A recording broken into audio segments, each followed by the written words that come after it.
Welcome to Penrose Learning, where we make understanding easy. You begin by opening the image and isolating the layer you will edit. Unlock or duplicate the background so you have a non-destructive copy. Use the magic wand or quick selection tool to target the white areas. Set tolerance around 20 to 40 to avoid grabbing nearby colors. Once done, click Select and Mask to soften edges and output the result as a new layer with Layer Mask. This keeps the removal editable and preserves fine detail for the next steps. Now you refine the mask and eliminate leftover white fringing. You paint directly on the layer mask with a soft brush. Black conceals white pixels, white restores, and keep flow low so you build control slowly. Make a levels adjustment targeting the mask to tighten edge transitions.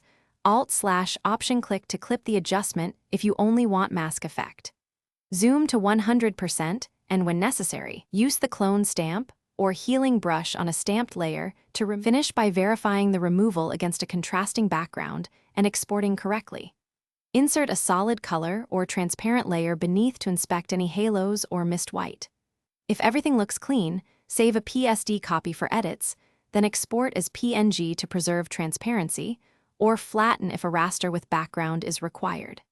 If a faint halo remains, contract the selection by 1 to 2 pixels and apply a subtle feather of 0.5 to 1 px, then update the mask. This often eliminates edge halos without harming details.